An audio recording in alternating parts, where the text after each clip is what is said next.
ഉദ്യോഗാർത്ഥികളെ വഞ്ചിച്ച് കേന്ദ്ര സർക്കാർ. കേന്ദ്ര സർവീസിൽ ഒഴിഞ്ഞുകിടക്കുന്നത് 10 ലക്ഷത്തോളം തസ്തികകൾ, റെയിൽവേയിൽ ഒഴിഞ്ഞുകിടക്കുന്നത് 3 ലക്ഷത്തോളം ഒഴിവുകളും, പോസ്റ്റൽ വകുപ്പിലേത് 1 ലക്ഷത്തോളം ഒഴിവുകളുമാണ്.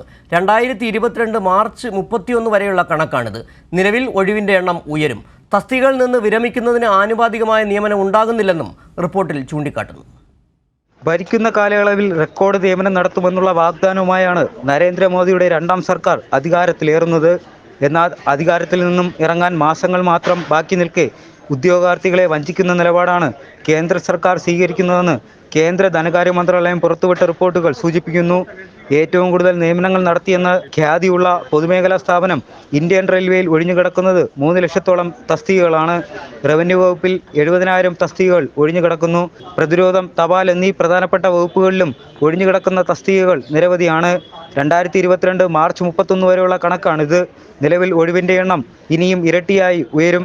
തസ്തികകളിൽ നിന്ന് വിരമിക്കുന്നതിന് ആനുപാതികമായ നിയമനം ഉണ്ടാകുന്നില്ലെന്നും റിപ്പോർട്ടിൽ ചൂണ്ടിക്കാണിക്കുന്നു. പ്രതിരോധ മേഖലയിൽ 5.77 ലക്ഷം തസ്തികകൾ നികത്തിയിട്ടുള്ളത് 3.45 ലക്ഷം മാത്രമാണ്. ആഭ്യന്തര മന്ത്രാലയത്തിൽ 1.20 ലക്ഷം ഒഴിവുകൾ നികത്താനുണ്ട്.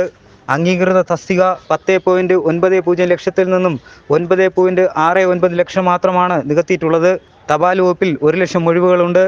7 വിഭാഗങ്ങളടങ്ങിയ കേന്ദ്ര പോലീസ് സേനകളിൽ 5264 ഒഴിവുകൾ നിലവിലുണ്ടെന്നും റിപ്പോർട്ടിൽ പറയുന്നു. കൈരളി ന്യൂസ്, ദില്ലി.